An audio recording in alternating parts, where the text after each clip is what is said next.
Alors, bonjour à tous. On va recommencer. Pour une session que je suis sûre va être fort intéressant parce que c'est un sujet sur lequel on a entendu à plusieurs reprises déjà aujourd'hui et sur lequel on a même eu des questions en ligne sur lesquelles on va essayer de également répondre aujourd'hui. Alors, pour cette prochaine session, on a le sujet de patient partenaire et comité d'usagers, la complémentarité et la valeur ajoutée. Et j'ai le plaisir d'introduire encore une fois à la scène Audrey L'Espérance, responsable scientifique pour le Centre d'excellence sur le partenariat avec les patients publics, qui va animer cette session pour vous avec nos deux invités. Merci beaucoup. Bonjour, bonjour à tous. Merci encore pour la superbe journée d'échange extraordinaire qu'on a jusqu'à maintenant. On enchaîne avec cette discussion que je veux ouverte au public. Donc, on va vraiment essayer de rester dans notre temps pour pouvoir se parler. Mais on voulait aborder la complémentarité et les différences qu'il y a entre le partenariat avec les usagers et leurs proches et le travail des comités d'usagers et les meilleures personnes pour pouvoir avoir cet échange-là, selon nous. C'était Mario Di Carlo, qui est usager partenaire, et Marc Rochefort, conseiller stratégique au regroupement provincial des comités d'usagers. En passant, Marc faisait partie du comité de pilotage de cet événement, donc il a participé à toute la construction de l'événement. Alors, je vous remercie, comité de pilotage, vous êtes tous les membres sont ici, alors j'en profite. Je voulais débuter là, très largement en vous demandant si, selon vous, le mandat des comités d'usagers puis l'approche de partenariat avec les usagers et leurs proches, est-ce qu'ils sont complémentaires? On se demande cette question-là. C'était, en passant, une obligation pour tous les projets qui ont été financés d'avoir des représentants des comités d'usagers et des patients et usagers partenaires dans les projets. C'était une obligation, donc ça a été le cas. Je voulais vous demander, vous, comment vous voyez cette complémentarité-là. Donc, peut-être qu'en commençant par Mario. D'accord, merci beaucoup. Très heureux d'être ici aujourd'hui. Et donc, c'est ça. Donc, si on regarde le comité des usagers et ses responsabilités, on voit que le comité des usagers est assis sur vraiment trois grandes responsabilités. Celui d'être gardien des droits, donc faire la promotion des droits et aussi d'en faire la défense aux besoins. Il y a aussi la promotion de la qualité des soins ou de l'amélioration de la qualité.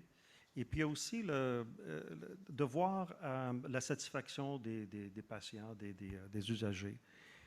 Donc, c'est trois choses importantes que le comité d'usagers fait. Quand on parle du partenariat patient, en fait, il n'est pas en contradiction ou en opposition à ce que le comité d'usagers fait, comme certains parfois le pensent. Dis-moi, le comité des usagers fait une chose et le patient partenaire, le partenariat patient, c'est d'autres choses. C'est deux animaux différents. Il ne faut pas les mélanger. Ils ont deux rôles importants, mais ils ne sont pas nécessairement complémentaires. Donc, si on regarde le partenariat patient, on connaît tous la définition. En fait, c'est celle de co-construire, c'est celle de collaborer avec l'autre partie. Donc, les deux parties fonctionnent de façon complémentaire, mais qui le font de façon à ne pas oublier les besoins de l'autre. C'est ça la définition de partenariat. Souvent, les gens l'oublient, là. On ne travaille pas pour le patient, mais on travaille en collaboration pour arriver à une fin qui est bénéfique pour tout le monde, pour toutes les parties prenantes. Donc, c'est important de voir que cette complémentarité-là, elle existe. Le patient partenaire, quand on parle de l'amélioration de la qualité, l'amélioration des soins, bien, le patient partenaire, il contribue à ça. Quand on parle de la satisfaction, le patient partenaire, lui, évidemment, peut contribuer à partager son expérience, son vécu, son savoir expérientiel pour pouvoir améliorer ou contribuer à l'amélioration continue. Puis au niveau des droits, bien, les droits, ce n'est pas unique au comité des usagers, mais c'est tout le monde qui doit connaître ses droits. Le droit de prendre une décision, le droit d'être informé, le droit de contribuer à son plan de soins, mais aussi de contribuer au système de santé. Donc, ces deux systèmes-là fonctionnent ensemble pour moi. C'est vraiment comme une continuité, un continuum.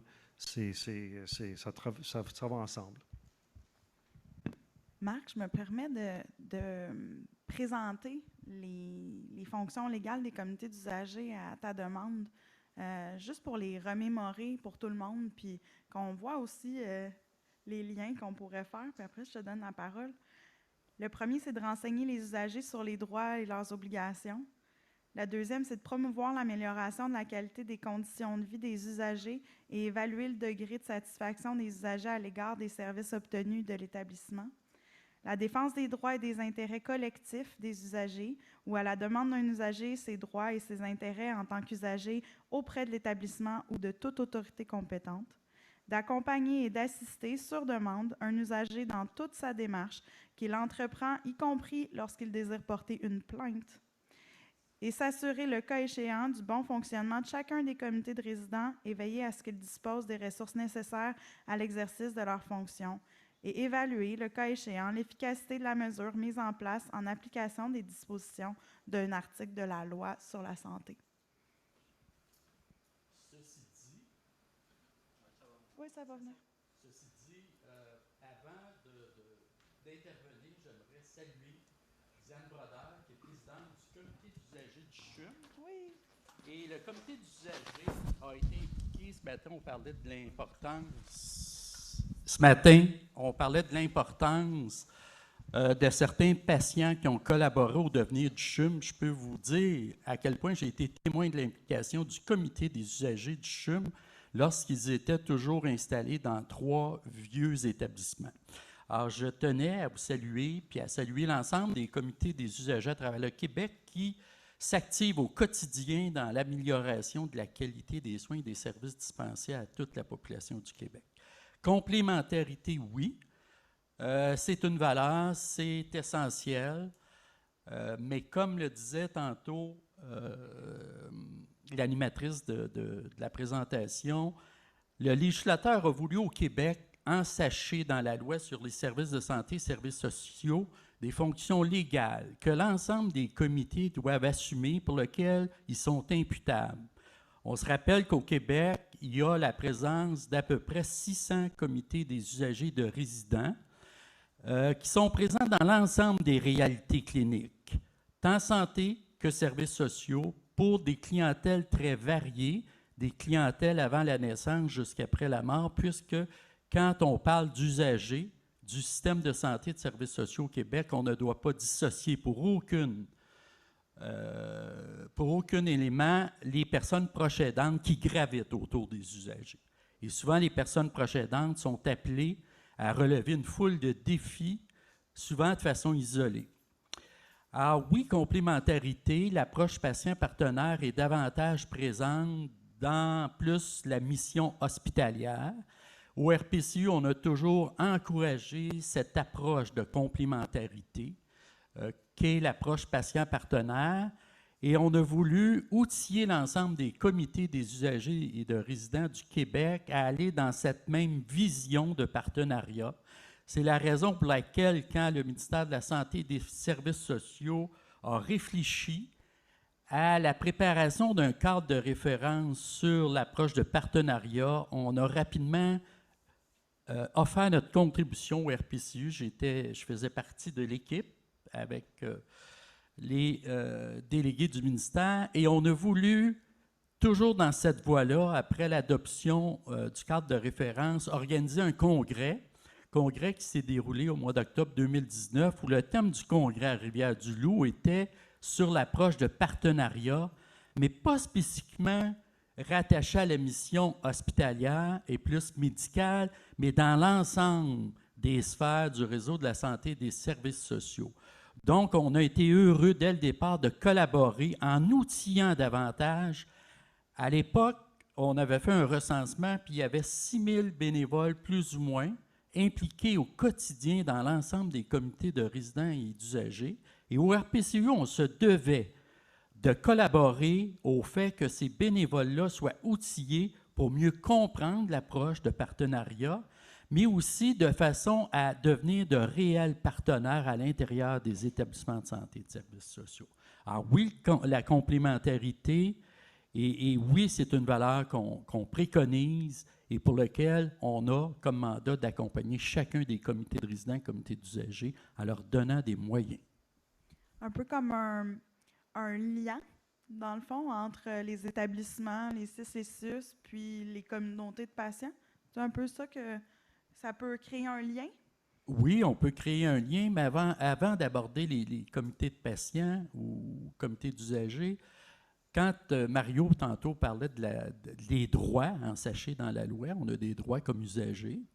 Alors, il faut en faire la promotion des droits. Comment peut-on défendre des droits si on ne connaît pas nos droits?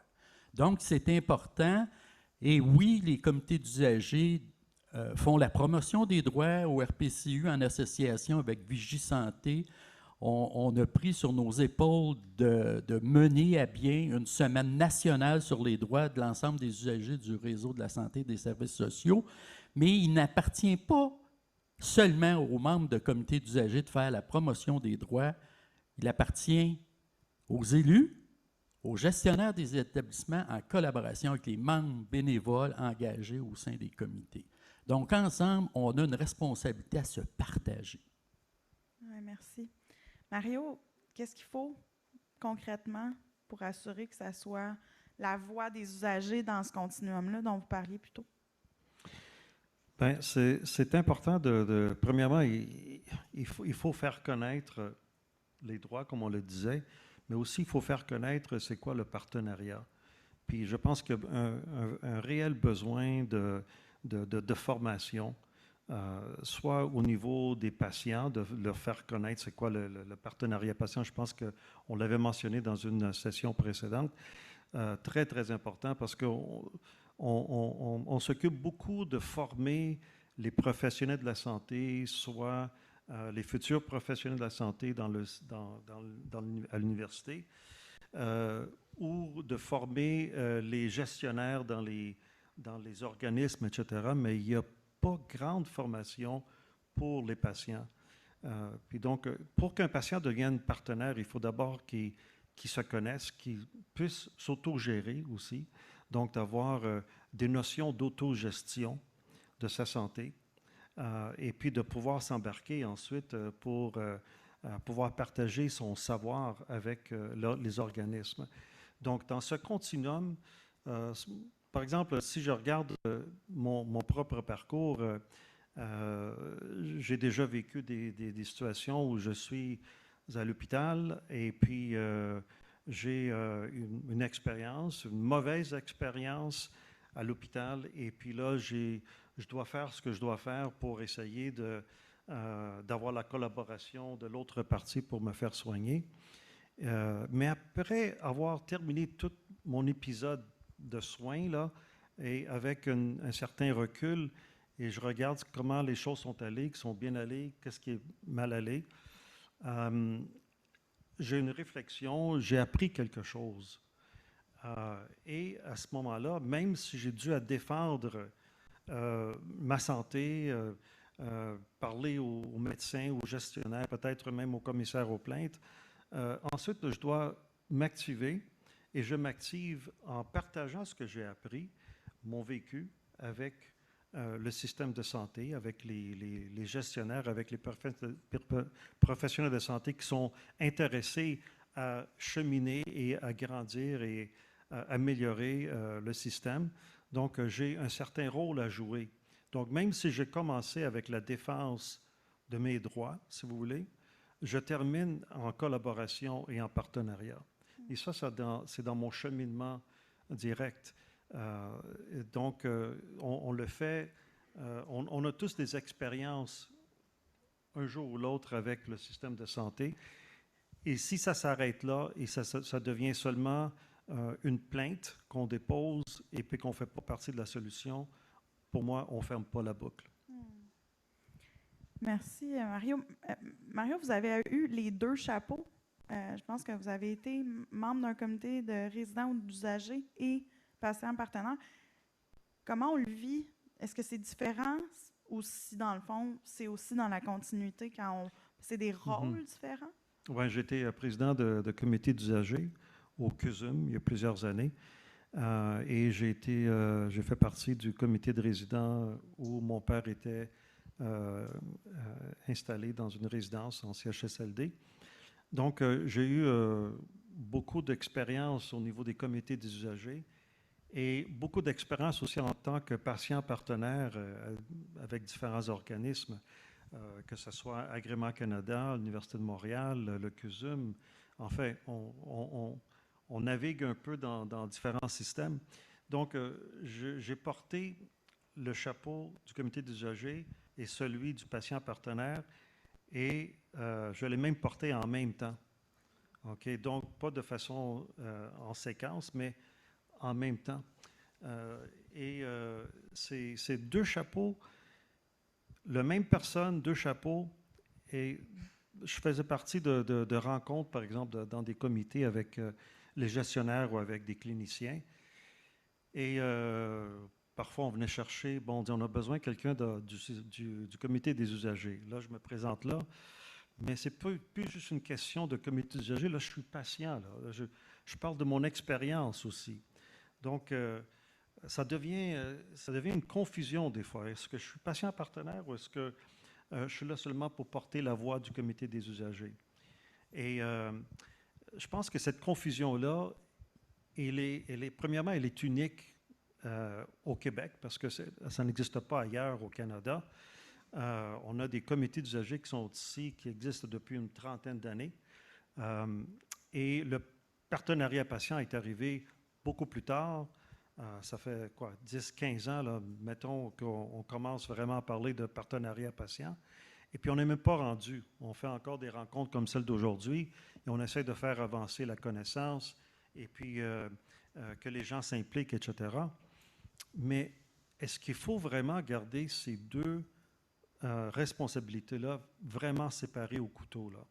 Est-ce qu'à un moment donné, on va parler d'une fusion ou au moins d'avoir des ponts là, qui relient ces deux systèmes de pensée, ces deux paradigmes-là, ces deux responsabilités, ces deux rôles? Puis est-ce que le patient peut faire les deux? C'est une question que je me pose. Je pense qu'on est rendu là. Marc, vous aviez mentionné plutôt la promotion des droits, mais j'ai l'impression qu'il y a un lien avec ce que Mario disait, que c'est pas juste un continuum entre les deux, mais aussi de la promotion des droits jusqu'à ces différents rôles-là. Je voulais peut-être vous entendre là-dessus, voir si vous voulez rebondir. Oui, je vais rebondir. Dans un premier temps, quand je fais un lien avec la présentation des fonctions légales attribuées à l'ensemble des comités des usagers au Québec, on voit que c'est beaucoup plus large, la portée de leurs responsabilités.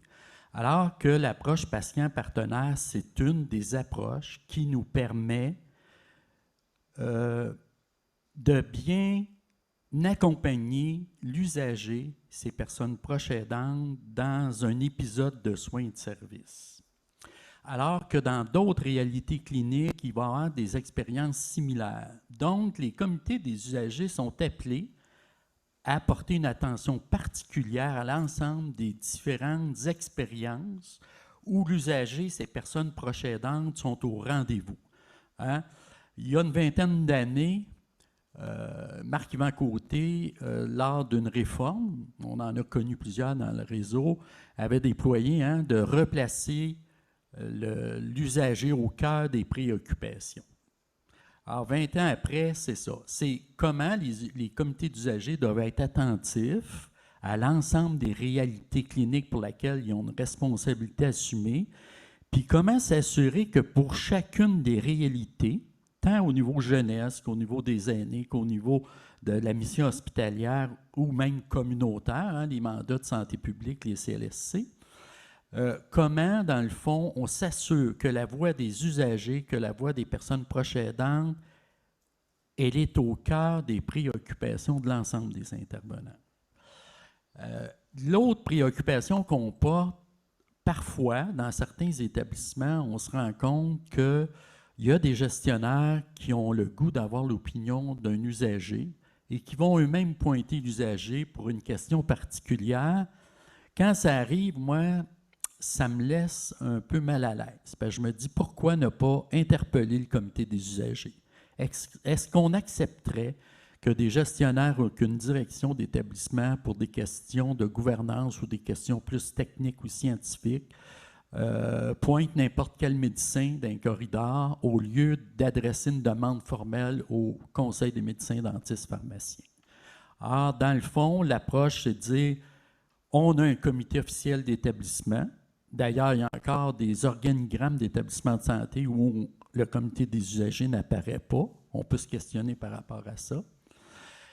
Donc, le comité des usagers de l'établissement est le comité officiel que le législateur a prévu et les autres formes de partenariat ou d'expérience doivent être portées, doivent être préconisées.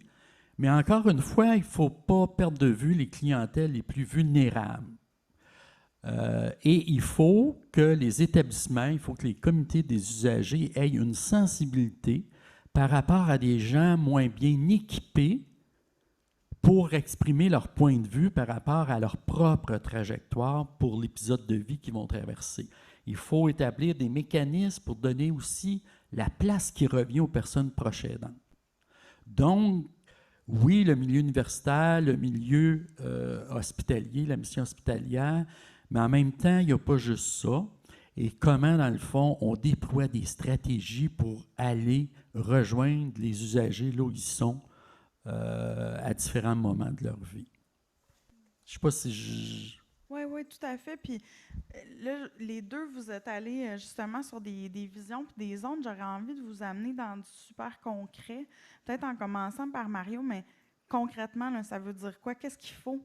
Parce que, tu sais, on a parlé de continuum, on a parlé de distinguer les rôles, de sortir de la vision hospitalière, etc. Donc, je veux vous entendre sur... Oh, il nous faut du concret. Oui, là, la manière que je regarde ça, là, c'est comme si l'organisation a le contrôle d'aller chercher des patients, soit d'un côté avec les patients partenaires ou de l'autre côté avec le comité d'usagers, ou des fois ils vont choisir les deux, mais c'est l'organisation qui choisit. Puis en bas, si on regarde le comité d'usagers et le patient partenaire, ces deux groupes de patients-là qui pivotent autour de l'organisme, ils ne se parlent pas, eux autres, entre eux. Le comité des patients le comité des patients partenaires, s'il existe, ou le regroupement, les gens qui sont des patients qui sont dans le système de santé, puis de l'autre côté, tu as un regroupement ou un groupe vraiment officiel, etc. Ces deux patients-là, s'ils ne sont pas dans les deux comités, ils ne se parlent pas. Ils ne savent pas ce que l'un fait et ce que l'autre fait. Moi, ce que je préconise, c'est qu'il faudrait au minimum que ces deux groupes de patients-là se parlent. Tu sais, que le comité d'usagers et les patients partenaires se parlent, qu'il y ait un lien de communication. Premièrement, les patients partenaires vont apprendre c'est quoi leurs droits parce que souvent, les patients partenaires ne savent même pas c'est quoi leurs droits. Puis, dans le comité d'usagers, souvent, tout le concept de partenariat patient n'est pas bien saisi, n'est pas bien compris, et ce qui fait qu'il y a comme une résistance. Puis, il y a aussi une compétition dans l'organisme où les gens du comité d'usagers, par exemple, vont dire « Mais pourquoi vous n'êtes pas venu chercher les gens chez nous plutôt que vers le patient partenaire ?» Et donc, il y a des conflits qui se créent qui ne sont pas nécessaires. Donc, dans le concret, moi, je dirais, est-ce qu'on peut mettre en place un processus de communication entre ces trois parties-là, puis qu'on ferme le triangle, si vous voulez? Je peux-tu me permettre, parce que c'est une observation que je fais aujourd'hui. Il y a beaucoup de gens qui ont parlé aujourd'hui qui ont les deux chapeaux, un peu comme vous, là. Donc, aussi de voir que c'est des vases communicants aussi. Hein? J'aime ça, cette idée. Effectivement, des vases communicants. Quand il y a eu parce que j'ai le privilège d'avoir été là, au niveau du processus des appels de projet. Quand le ministère a intégré dans la démarche d'appel de projet l'obligation que le comité des usagers de l'établissement dans lequel il était pour se déployer l'approche soit associé ou donne son OK au projet, déjà ça parlait comme virage qui est en train de se produire. Bon. Et on voit dans le fond la couvée que ça a donné. Hein, on voit les effets. Et je fais du pouce avec ce que Mario disait. Moi, j'ai été témoin au cours de mon engagement au niveau des comités des usagers. Dans certains établissements de santé, la direction s'est assise avec les comités des usagers et a abordé la question du partenariat avec l'approche patient-partenaire et ont élaboré de quelle façon la direction souhaitait que ça se déroule à l'intérieur des murs de son établissement avec les patients qui accepteraient de venir prendre une part active à ce processus-là. Et ce qui a donné lieu à une entente où au moins le comité des usagers s'est senti associé à la démarche qui était pour se déployer dans les murs et d'un commun accord, la reddition de comptes sur un plan annuel à chaque fin d'année, dans le rapport annuel du comité des usagers, il est inscrit qu'il y a eu 217 usagers qui se sont inscrits dans tel établissement dans l'approche de patients partenaires. Donc, on tient compte de cette valeur ajoutée-là, valeur ajoutée qui repose sur le bon vouloir de citoyens, qui sont aussi usagers, mais il ne faut pas le perdre de vue, qui sont aussi des actionnaires du réseau de la santé et des services sociaux, puisqu'ils paient des taxes. On est dans un système public. Donc, d'où l'importance, je pense, de déployer la place qui revient aux usagers et aux personnes proches aidantes, sans le rapport positif, sans leur dynamisme, malgré le fait qu'un épisode de leur vie, ils vont venir chercher des soins et des services, OK? Ils ne sont pas juste ça dans la vie. Une personne en quête d'un mieux-être. Ils ont aussi un bagage de vie, ils ont un profil d'expérience, ils ont un savoir-être aussi. Merci pour ça. Je me permets de mentionner une chose que moi, j'ai apprise en lisant les rapports des 21 projets au cours des années. Une chose qui m'a frappée, c'est que dans certains de vos projets, en l'absence d'usagers partenaires, les comités d'usagers, les représentants des comités d'usagers, des fois, prenaient ce rôle-là aussi. Puis inversement, dans d'autres contextes, si les comités d'usagers n'étaient pas présents, il y a plusieurs usagers partenaires qui ont voulu aussi avoir une voix un peu plus large de représentation. Puis vous l'aviez mentionné, les gens qui ont rédigé les rapports, ça m'était sauté aux yeux. Je pense que ça fait un bel écho à la discussion d'aujourd'hui. Vous parlez de la voix des patients. Hein? Le comité d'usagers ou partenariat patient, c'est la voix du patient, des usagers, de tous les usagers du réseau de la santé et des services sociaux. Cette voix-là, comment on s'assure qu'elle est entendue et prise en considération dans les décisions de notre réseau? Bien, je donnerais un exemple. On vient de traverser, puis on n'est pas sorti complètement d'une pandémie. Une pandémie qui nous a invités à agir vite, en collaboration, en concertation. Au RPCU, on a tenu, dans la mesure de nos moyens, le lien avec l'ensemble des comités de résidents, comités des usagers, qui étaient confrontés à cette pandémie-là. Et on en a vu des toutes sortes. On a vu des PDG mettre en place des cellules de crise où, dès le début, ils ont invité un représentant du comité des usagers à y prendre une part active parce qu'ils reconnaissaient, en la présence des bénévoles engagés au comité des usagers, une contribution exemplaire. Et il y en a d'autres qui n'ont pas interpellé le comité des usagers. Alors, c'est pour dire qu'autant de réalités, autant de dynamismes différents. Par contre, on a à promouvoir, on a à faire des rappels. Donc, oui, on parle de formation des médecins. Il faut l'étendre à l'ensemble des différentes disciplines qui ont un lien avec la santé, des services sociaux, mais il faut faire à l'occasion un rappel à l'ordre aux gestionnaires. Et je vais juste vous illustrer un autre exemple. Récemment, suite aux recommandations de la commissaire à la santé, entre autres, et de coroner qui se sont attardés à des situations reliées à la pandémie, sur le plan ministériel, il y a eu une décision de nommer un gestionnaire dans chacun des centres d'hébergement de soins de longue durée au Québec pour qu'il assume l'entière responsabilité de ce qui se déroule dans les murs puis qu'il soit attentif aux besoins des personnes hébergées et des personnes proches aidantes.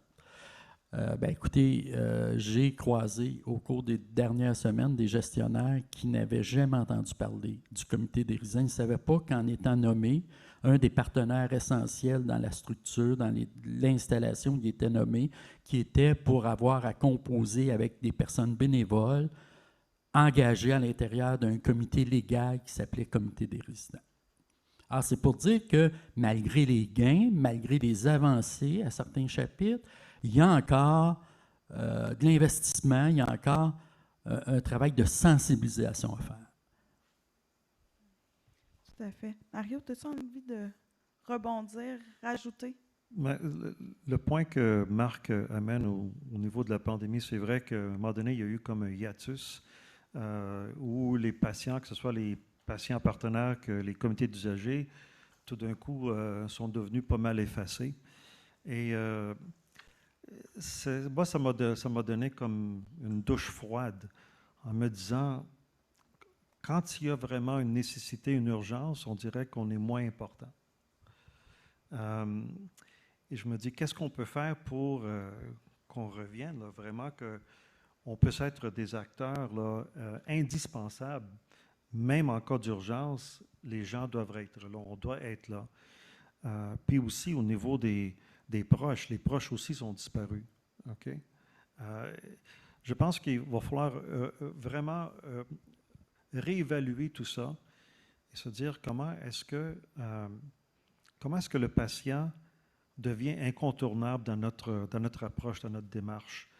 Il y a des choses qu'on fait, il y a des actions qu'on fait, mais ça ne marche pas tout le temps. C'est au niveau de la persuasion, il y a d'autres groupes qui l'ont mentionné aujourd'hui. C'est un peu comme le virus de la COVID. Je l'attrape puis je le passe à quelqu'un d'autre. Et je pense que le partenariat patient, la voie des usagers, c'est un peu comme ça. Une fois qu'on est persuadé que les organismes vivent une expérience positive, ça devient un exemple un modèle pour les autres. Et je pense que c'est un peu à la fois. Je pense qu'on ne peut pas changer le monde du jour au lendemain, là. Il va falloir accepter que ça va être quelque chose de graduel qui va prendre du temps, mais qui va faire son chemin. Et il va falloir continuer de faire des événements comme aujourd'hui où on apporte notre voix, justement, pour faire connaître et continuer d'avancer. Étant donné qu'on a un peu de temps, j'ai le goût de me donner le privilège de vous poser une question ou deux. Je me demande comment on fait pour engager plus de monde. Autant dans les communautés d'usagers et de résidents que comme usagers partenaires dans notre réseau. Comment on fait pour aller les chercher, notre monde? Par différentes stratégies. Je pense que le ministère de la Santé et des Services sociaux, en 2018, a déposé 2 cartes de référence qui ne sont pas encore connues par l'ensemble des différents intervenants. Carte de référence sur les fonctions des comités des usagers de résidents et le cadre de référence sur le partenariat. Alors, on est peut-être comme collectivité rattachée au réseau de la santé et des services sociaux, mûr pour un certain rafraîchissement. Je pense qu'il faudra revisiter l'ensemble des cadres de référence. Et j'illustre ma réflexion. Ensemble d'hébergement de soins de longue durée, compte tenu du grand alourdissement de la clientèle, c'est de plus en plus un défi d'avoir une personne qui réside à l'intérieur du centre d'hébergement pour être membre à part entière, compte tenu du haut niveau d'atteinte cognitive. Donc, c'est souvent des personnes proches aidantes qui vont venir collaborer, qui vont venir ajouter puis assumer les fonctions des comités de résidents. Donc, ça veut dire que ces personnes-là, qui restent parfois 50 km de l'installation CHSLD, ils ont à se déplacer, ils ont à assumer des responsabilités à distance, alors qu'historiquement, le législateur pensait et souhaitait que ce soit des personnes occupantes du CHSLD. Donc, d'où l'importance de réviser les cadres de référence, l'importance aussi d'accorder un financement adéquat pour venir stimuler l'implication des personnes, des citoyens qui désirent s'engager dans l'amélioration de la qualité des soins dispensés, à titre de partenaire à part entière.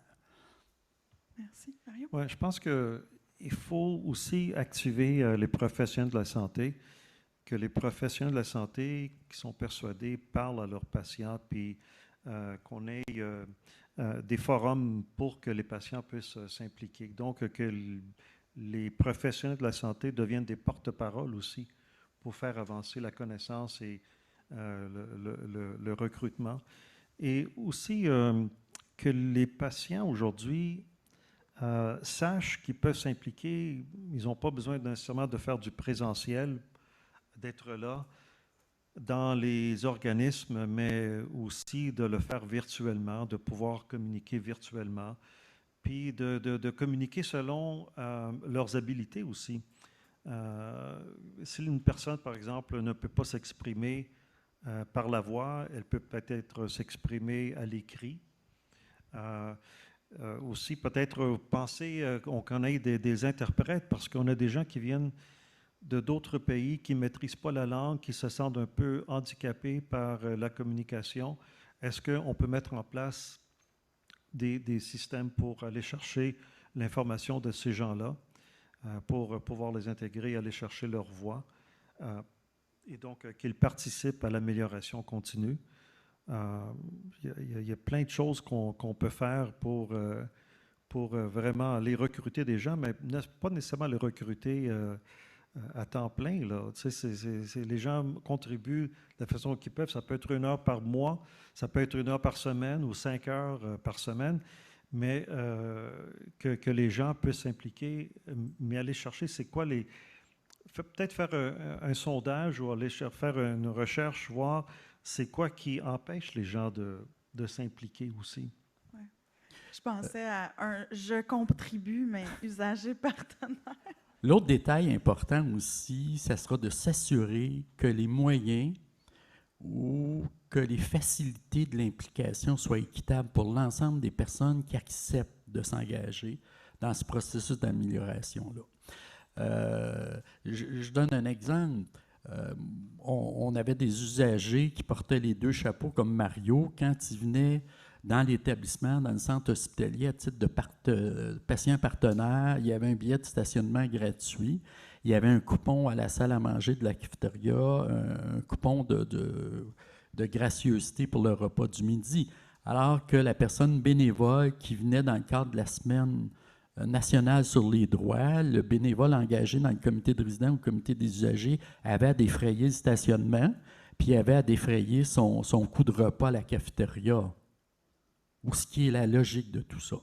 Alors, je prends pour acquis que les 2 citoyens engagés, que les 2 usagers sont là dans un même objectif commun. Alors, il va falloir s'assurer que les conditions gagnantes soient au rendez-vous. Super, merci beaucoup à vous deux. Je me permets de lancer un peu un appel à la salle parce qu'un peu plus tôt, je ne sais pas si vous vous souvenez, en virtuel, on avait eu une question de comment vous avez engagé vos comités d'usagers. Si ça vous tente, les chargés de projet qui se trouvent dans la salle et en virtuel, si vous avez envie de partager ça avec nous, ça serait vraiment génial. Je vois Diane. Prenez votre temps, on va vous écouter. Oui, il faut que je garde mon masque. OK, ça va. Diane Brodeur. Bonjour, Diane Brodeur, présidente du comité des usagers du CHUM. Je veux juste vous partager notre expérience au CHUM. Ça fait depuis 2009 que je suis au comité des usagers, depuis 2016 comme présidente. Et bon, vous n'êtes pas sans savoir que les patients partenaires au CHUM, on a une formidable équipe. une formidable équipe qui était pilotée un peu par l'Université de Montréal et M. Vincent Dumès, et par la suite, Marie-Pascale Paumé qui s'est joint à tout ça. Alors, à un moment donné, je ne vous cache pas que comme comité des usagers, on s'est senti un petit peu tassé. Puis là, on a dit, comment on va faire pour trouver notre place? Bien, il n'y a jamais mieux que la communication. On s'est assis ensemble avec les gens qui travaillaient avec les patients partenaires. Plus on est allé plus loin que ça, on a défini les 3 types de bénévolat qu'il y a dans un hôpital. Les bénévoles qu'on appelle, nous, avec nos vestes bleues, qui sont à l'accueil pour distribuer le café à l'écoute, les patients partenaires et le comité des usagers. Puis, on a couché sur papier chacun de nos rôles. Et là, à partir de ce moment-là, ça nous a grandement aidés et on a arrêté de croire que peut-être le comité des usagers, sa pérennité n'était pas assurée. Et là, ça se poursuit. Puis moi, j'ai envie de vous dire, il faut prendre sa place dans l'organisation.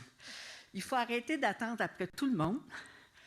Si vous n'y allez pas de l'avant, vous n'obtiendrez rien. Je connais des comités d'usagers qui n'ont pas encore de locaux. Je connais des comités d'usagers qui ont de la misère à avoir une ligne téléphonique. Il y a des comités d'usagers qui n'ont pas de personnes ressources.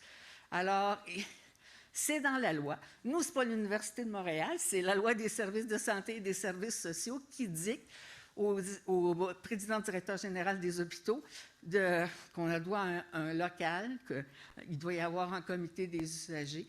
Alors, il faut foncer. L'autre chose que je voulais vous partager, j'ai participé pour le groupe du CHUM à l'événement de transfert des connaissances pour le projet ERAS, récupération rapide après la chirurgie pour les chirurgies colorectales. Et je l'ai mis dans mon commentaire de rapport, c'est la première fois que j'avais l'impression que quand on parle, le patient, l'usager, au cœur que je le vivais vraiment. Autour des nutritionnistes, des physiothérapeutes, des ergothérapeutes, des stomothérapeutes, médecins, patients partenaires, comités des usagers qui se sont mis ensemble pour co-construire cette magnifique. Et le résultat est extraordinaire. Et ça va pouvoir être partagé, je pense, dans l'ensemble de la province de Québec. Alors, il y a moyen de faire des choses. Il s'agit d'y aller. C'est sûr, c'est du bénévolat, c'est du temps, c'est... il faut être bien passionné pour participer à toutes ces affaires-là et poursuivre. Et voilà ce que je voulais vous partager. Merci, bonne fin de journée. Je trouve ça formidable. Et je pense que c'est un exemple de ce qu'on voudrait aller chercher un peu partout. C'est ce genre de connivence-là entre toutes les parties, qu'on n'est pas en opposition, on est en collaboration, on est en complémentarité, on travaille ensemble, on a des facettes, des points de vue différents, mais on apporte tous quelque chose qui est important pour notre continuité collective. Et juste pour faire du millage, je pense que Mme Brodeur a bien illustré là, le modèle qui s'est déployé au CHUM, puis effectivement, ça fait des gains, ce modèle-là. Mais vous savez, quand on parle d'approche de partenariat, moi, j'ai plein d'idées en tête par rapport au Centre de la protection de l'enfance et de la jeunesse, des approches aussi qui ont été peut-être au ralenti avec la pandémie, mais dans laquelle on associe davantage les jeunes et même les parents en difficulté dans les différents processus. Donc, dans le fond, c'est une façon nouvelle de repositionner l'usager, les personnes proches aidantes, dans l'ensemble de l'offre de soins et de services. En virtuel, on a des questions? Merci pour tout. Oui, moi aussi, j'ai une question. Mais je dois aussi faire mon travail de modérateur. Fais ton travail, puis après ça, tu pourras poser ta question. Donc, on a quelques questions en ligne. Donc, Catherine Lemise, patiente partenaire à l'Association des facultés de médecine du Canada, demande « Est-ce que la diffusion de la notion de partenariat, entre parenthèses, vision hospitalière, pourrait aussi se faire par les comités d'usagers si ça ne se fait pas déjà? » Bonne question. Écoutez, oui, ça pourrait se faire, mais comme je le disais tantôt, en octobre 2019, le RPCU a eu l'audace dans la continuité du cadre de référence sur le partenariat, de faire la promotion de cette approche-là. Il y a des comités qui ont pris leur envol. Il y en a d'autres qui demandent plus, qui ont un plus grand besoin d'accompagnement dans ce virage-là. Mais je vous dirais qu'autant qu'on a sensibilisé les comités, on a aussi à sensibiliser les gestionnaire. On l'a abordé tantôt. Alors, je pense que chacun doit assumer pleinement ses responsabilités puis l'ensemble de son mandat. Je voudrais juste peut-être ajouter dans le cadre de référence des comités des usagers, on parle du partenariat patient, il y a une section et on parle beaucoup, ben pas beaucoup, mais on parle le mot partenariat revient à plusieurs reprises dans le document, mais le partenariat est toujours avec d'autres organismes. Il n'y a jamais de partenariat entre le comité d'usagers et le partenariat patient. Donc, peut-être, tu sais, quelque chose... Oui, mais à partir du moment où on dit les comités d'usagers travaillent à l'amélioration continue des soins et des services de santé, moi, dans ma tête, là, j'associe souvent l'approche de partenariat patient-partenaire à cette responsabilité. Puis comme je le disais, dépendamment de la mission clinique où on se retrouve, il y a différentes façons d'apporter une valeur ajoutée à l'amélioration continue des soins et des services. Donc, il faut ajuster. Puis il y a des établissements, comme on le disait plus tôt, qui ont adapté et qui ont bâti un propre cadre de référence d'établissement en lien et en conformité avec le cadre de référence du ministère. Donc, je pense qu'on est là pour adapter les instruments, puis à certains égards, aller plus loin. Un cadre de référence, là, si on ne s'en sert pas, ça reste une tablette. C'est comme un rapport d'enquête. Maintenant, on fait quoi avec les résultats des démarches? On fait quoi dans un concept de plan d'amélioration? Et souvent, les usagers, on le disait plus tôt, c'est la voix, les oreilles de l'ensemble des usagers. Bien, quand il y a un plan d'amélioration qui est déposé ou un plan d'action, ça nous donne déjà un levier de suivi. Hein, comment, dans le fond, on canalise nos énergies pour apporter une valeur ajoutée à ce qui nous est déposé comme invitation à aller plus loin ou à refaire nos devoirs d'une autre façon. Merci. Oui, Hugues. Bonjour, merci pour votre participation. L'enjeu que j'ai, je ne sais pas si mes collègues partagent aussi, moi, pour la participation du comité des usagers dans mon milieu très spécialisé. C'est souvent qu'on cherche vraiment une expertise très particulière pour le patient. Exemple, si on fait un projet d'amélioration dans une unité de soins, alors on cherche un patient qui a une expertise ou qui a été dans cette unité de soins-là, qui a été hospitalisé plusieurs fois. Souvent, on cherche un patient qui a une pathologie très précise, qui a une expérience de soins là, spécifique pour le projet, ce qui fait que ça m'amène, moi, une certaine difficulté des fois à aller vers le comité des usagers, là, je ne sais pas si c'est véhiculé dans le réseau. Mais... Moi, je ne vois pas ce qui est la difficulté. Tantôt, je le disais, ce n'est pas au comité des usagers de pointer à chaque demande lequel des usagers va plus coïncider avec le besoin exprimé. Je pense qu'il faut que dans l'établissement, qu'on soit en mesure de s'asseoir avec les membres du comité des usagers puis qu'on se dise de temps à autre, voilà l'approche qu'on déploie au niveau du patient partenaire, puis voici les mécanismes, puis voici de quelle façon ça va se faire, puis voici ce qu'on met en place pour favoriser la participation de patients dans telle discipline ou tel volet du parcours de soins puis de santé. Je ne suis pas sûr que les comités des usagers s'attendent, dans le fond. La job d'un comité des usagers, ce n'est pas de faire de la gestion au quotidien, c'est de s'assurer que le respect puis que les droits des usagers soient respectés.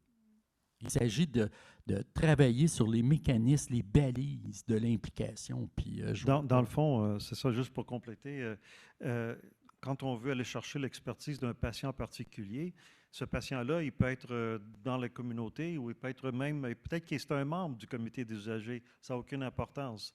C'est qu'on veut aller chercher quelqu'un qui peut avoir une contribution et puis faire avancer les choses. Donc, je suis d'accord avec mon collègue. Donc, la responsabilité, le rôle du comité d'usagers, c'est de s'assurer qu'on fasse la promotion de la qualité des soins, etc. Mais c'est de pas de le faire ou d'envoyer ou de dispatcher des gens. J'ai comme l'impression que vous dites que c'est pas le même angle. Non. On ne le regarde pas le même angle. Donc Parce que souvent, les gens dans le comité vont dire, bon, ils veulent... Quelle est l'expérience du patient vis-à-vis ce parcours de soins-là? Comment vous l'avez vécu, un peu comme l'insuffisance cardiaque? Bon, ça me prenait des gens qui avaient vécu de l'insuffisance cardiaque, là. Donc, tu recherches ce type de patient-là. Souvent, le comité des usagers, moi, bon, c'est un groupe plus restreint, c'est peut-être moins de 10 personnes, où souvent, ils ont d'autres pathologies, mais ils n'ont pas nécessairement tous la pathologie qu'on cherche, là. C'est un peu ça, des fois, ma difficulté, là. Mathieu, tu voulais poser une question? Oui, on travaille, je travaille au Centre d'excellence et on travaille sur les grands chantiers de la télésanté au Québec. Et on voit souvent, de façon très concrète, les limites du rôle des patients partenaires dans leur rôle comme acteurs de l'organisation des soins et services dans ce contexte-là. Donc, ma question, c'était, voyez-vous un rôle pour le RPCU et les comités d'usagers dans le développement de la télésanté au Québec? Joue-t-il un rôle? Est-ce que les comités d'usagers jouent un rôle? Est-ce qu'ils pourraient? Quel rôle pourrait-il jouer ou devrait-il jouer? Donc, voilà, par rapport au développement de la télésanté. C'est un gros élément de transformation, on en parlait, De transformation, mais je vais faire un certain contournement. La pandémie, un des aspects qu'elle a entraîné, ça a été la découverte de mécanismes de communication différents que le présentiel. Et nous, au RPCU, on a beaucoup accompagné pendant ces 2 années de pandémie-là les comités de façon à s'assurer qu'ils continuent à exercer leur rôle, leur mandat. Et je le disais tantôt à quelqu'un qui riait un peu, notre climat, l'hiver, 6 mois.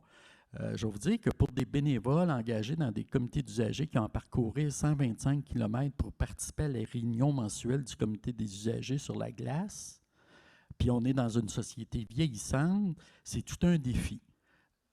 En saison comme actuellement, c'est peut-être plus facile. Donc, la technologie nous apporte une valeur ajoutée, puis va venir nous supporter dans notre implication. Alors, sur le plan plus de la téléconsultation, pour certains types d'usagers, ça va être une valeur ajoutée. Pour les personnes proches aidantes aussi qui peuvent participer, qui peuvent accompagner un dealer dans ce rendez-vous-là avec un intervenant. Mais pour d'autres, ça va peut-être être plus difficile, dépendamment de la réalité clinique que tu vis, dépendamment d'une foule d'éléments.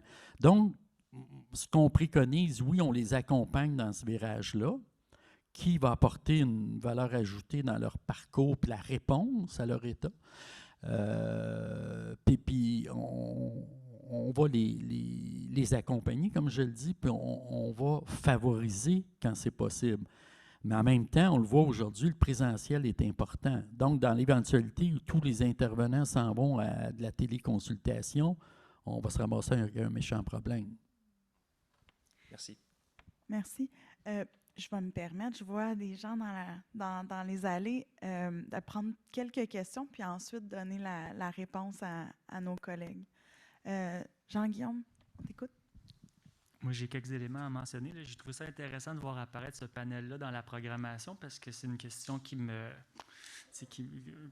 m'intéresse. Puis d'ailleurs, c'est ça qui a fait que je me suis impliqué là, à co-animer un sous-groupe qui est associé à la communauté de pratique dont on parlait un peu plus tôt là, avec Marie-Pascale, sur les liens avec les comités d'usagers dans le cadre du partenariat de soins. Puis dans les 3 dernières années, on a fait 5 rencontres, puis on chemine, tout ça. Je co-anime ça avec les collègues de la Capitale-Nationale puis de l'Abitibi. Au CIUS Lestrichus, les fois où ce que ça fonctionne le plus, l'intégration de la voix des usagers dans nos projets, c'est quand on fait des paires puis des trios, un peu comme Nicole le mentionnait plus tôt, c'est on va chercher un usager individuel qui a une expérience concrète avec la maladie, la trajectoire X. On va chercher quelqu'un du comité d'usagers qui connaît un peu plus l'ensemble du système puis qui a un écho large de plusieurs usagers dans différents milieux, mais qui n'a peut-être pas cette maladie-là qu'on... Hein. Puis on regarde aussi du côté des organismes communautaires, des associations de patients, où est-ce qu'eux, ils ont un écho large d'un groupe d'usagers qui ont des expériences avec la trajectoire qu'on recherche. Donc, les forces des uns viennent balancer les limites des autres. Puis ça, on y croit beaucoup. On ne le fait pas tout le temps, mais le plus possible, on le fait. T'sais, dernièrement, le téléphone sonnait, puis on me dit, Jean-Guillaume, il faut que je mette en place le guichet, comment il s'appelle, là? Le guichet d'accès première ligne, le GAP, professionnel. Bon. Puis, ça me prend un usager partenaire. Je dis, ben, OK, je peux peut-être t'aider, mais as-tu pensé aussi, c'est des préoccupations que les comités d'usagers portent beaucoup, puis tu veux-tu que je te mette en lien avec la conseillère cadre qui fait lien? Fait que, moi, à l'expérience usager, puis ma collègue conseillère cadre de pivot avec les comités d'usagers, des fois, le téléphone sonne chez eux, puis elle m'appelle, puis des fois, le téléphone sonne chez nous, mais je l'appelle, mais on se donne des moyens comme ça dans l'action pour pouvoir travailler en complémentarité. Peux-tu me permettre de dire que ça peut se faire aussi au niveau ministériel, hein, en révisant les cadres? Révisons-les ensemble. Puis ça, aujourd'hui, j'ai bien hâte de voir l'évolution des choses, mais on sent qu'il y a une révision qui s'en vient, puis bref, je pense qu'il y a peut-être des opportunités là. À chaque année, parce qu'on ne voulait justement pas tomber dans une dynamique de compétition, puis qui est plus important que l'autre, on a convenu avec le QC qu'on faisait un bilan à peu près à chaque année ou un 18 mois sur où est-ce qu'on est rendu dans le partenariat de soins, puis on s'adresse au QC pour voir un peu que les gens comprennent où est-ce qu'il y a le plus d'usagers impliqués, puis souvent, il y a des membres des comités d'usagers qui sont impliqués aussi. Fait on s'est donné des moyens concrets dans l'action de se connaître, de se parler, puis quand les gens des comités d'usagers sont intéressés, ils foncent, puis quand finalement c'est un autre projet, puis idéalement, on essaie de travailler en pair et en trio, mais des fois, on y va aussi sur une base individuelle. Puis, dernièrement, le comité d'usagers revoyait son programme d'accueil pour tout nouveau membre de comité d'usagers. Et puis, moi, on m'a demandé d'enregistrer une petite capsule là, de 1 minute et quart qui explique c'est quoi le partenariat, puis que ça nous amène à travailler avec les comités d'usagers. Fait que tout ça pour dire, ça se peut, puis ça, c'est des exemples qu'on s'est donnés, mais je sais que nos collègues au Centre-Sud sont bien actifs aussi, puis il y en a plein d'autres établissements qui au-delà d'en parler, qui posent des gestes concrets, puis on a tout un chemin à faire ensemble par rapport à cette collaboration-là. Merci pour tous ces échanges-là. Michel? Je vais essayer d'être bref. Je ne sais pas si je vais y arriver. Je passe un peu par toutes les tranches parce que pour moi, la compréhension, j'avais peut-être une compréhension béotien de ce système ou de cette distinction à faire entre les comités d'usagers et les comités de résidents et le partenariat. Et dans la compréhension que j'en avais, le comité des usagers, pour moi, c'était un groupe de personnes qui allaient suivre de près la façon dont une institution, je dirais, gérait l'offre de soins. Hein, globalement, est-ce qu'on respectait le cadre légal notamment, mais est-ce qu'on rendait les soins pour lesquels l'institution avait été créée? Comité des résidents, pour ce que j'ai connu, hein, j'ai accompagné ma compagne qui a été en CHSLD pendant 8 ans, c'était pour offrir la qualité de vie, je dirais, au quotidien pour l'ensemble des usagers. C'était ma compréhension à partir de ce que je pouvais observer. Et finalement, pour moi, le partenariat, c'était plus axé sur les besoins que j'aurais peut-être d'être partenaire dans l'offre de soins dont je pourrais avoir besoin et d'être partenaire dans l'offre de soins dont ma compagne avait pu avoir besoin. Alors là, je trouve que je vais repartir un peu plus mêlé, ce qui n'est pas nécessairement mauvais, c'est peut-être même une excellente chose. Mais je trouverais ça dommage, au fond, que ce qui me semblait être un nouvel éclairage porté sur l'offre de soins par le biais de l'approche partenaire de soins soit noyé dans les mandats des comités d'usagers comme je les comprenais jusqu'à aujourd'hui et des comités de résidents. Alors, je voulais simplement souligner ce qui me paraissait, moi, être la dimension distinctive du partenariat. Michel, je suis aussi confus que toi. Je pense que c'est un peu la raison pour laquelle moi, je verrais plus comme vraiment un travail de fond, là, une refonte de tout ça, puis de voir où est-ce qu'il y a des liens, où est-ce qu'il y a des redondances dans le système en ce moment. Parce que, tu sais, quand on parlait de continuum, tu sais, le parcours qu'on prend comme patient, là, on prend tous ces chemins-là, mais à un moment donné, quand on vient avec avec ces définitions-là, on les coupe. Tu sais, OK, là, tu fais juste ça ou tu fais juste ça. Tu ne peux pas y aller de façon holistique. Moi, c'est la façon holistique que je préconiserais, c'est de revoir tout le système puis de voir est-ce qu'on a besoin de 2 cadres de référence ou est-ce qu'on a besoin d'un, mais avec des déclinaisons. Est-ce que je vais être drastique parce qu'il y a une dernière question que je veux prendre et ensuite il faut conclure, mais je vais vous donner la parole, Marc. OK. Juste complément d'information, il ne faut pas perdre de vue que dans les milieux d'hébergement, principalement soins de longue durée, c'est là qu'est apparu les premiers comités de bénéficiaires avec certaines responsabilités à l'époque, et c'était souvent des responsabilités d'apporter une collaboration à l'animation du milieu de vie. Donc, effectivement, quand on regarde l'évolution du rôle des mandats des comités, tant de résidents que des usagers, ça a évolué au fil du temps. Et compte tenu de la clientèle plus captive, hein, c'est un milieu de vie et souvent de fin de vie, historiquement, le mandat a beaucoup évolué en raccrochant des responsabilités légales. Mais effectivement, comme je le disais tantôt, les cadres de référence, il faut revoir certains aspects de ces mandats-là qui sont confiés à des personnes bénévoles puis à l'ensemble des établissements. Merci. Dernière intervention, on va répondre probablement à la pause pendant l'échange. En fait, je me présente Audrey Haché, je suis cordeau proche aidance pour le Nunavik. Puis en fait, ça va peut-être arranger tout le monde, mais c'est pas tant une question, fait que c'est pas obligé d'être une question. Ça se veut plutôt comme une piste de réflexion qui concerne en fait tous les CEUS. J'ai beaucoup de prétentions, comme vous pouvez le voir. Mais en fait, qu'est-ce que je voulais, pour illustrer mon point, je voulais d'abord souligner que Montréal, c'est le plus gros village autochtone qu'on a au Québec. Il y a 13 000 personnes qui s'identifient comme autochtones à Montréal, qui fait en fait que la population autochtone de Montréal est à peu près équivalente des 14 villages inuits du Nunavik réunis. Puis ça, en fait, c'est la nuance dans les contextes, c'est que moi, je travaille dans un contexte majoritaire, alors que les CEUS travaillent dans des contextes où est-ce que les personnes autochtones sont minoritaires. Fait qu'ils tombent souvent dans l'angle mort. Puis, en fait, le rapport, les recommandations de la commission vient et le principe de Just et Chacoan concerne tous les établissements de santé et de services sociaux. Puis, je voulais juste comme apporter comme piste de réflexion que je trouve que l'approche de partenariat usagé se prête vraiment bien à, en fait, des consultations qui vont au-delà des consultations qu'on entend toujours parler et qui vont vraiment au niveau de l'implication. Fait que je pense qu'il y a quelque chose qui se doit d'être réfléchi à ce niveau-là par tous les CEUS, puis que c'est une question qui est vraiment compliquée et que cette implication-là ne se fera pas, on parlait de recrutement, là, ça ne sera pas facile, mais ce n'est pas parce qu'elle est compliquée qu'elle n'est pas prioritaire.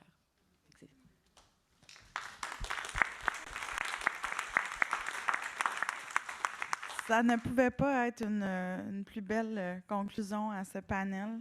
Je veux vous remercier, Mario et Marc, pour votre générosité, puis pour cette discussion et pour toutes vos interventions. C'était extraordinaire. On a un petit 4 minutes juste pour aller prendre une petite pause biologique, revenir en salle pour notre dernière discussion de la journée. Merci infiniment. J'espère que vous êtes captivés en virtuel et en salle. Merci.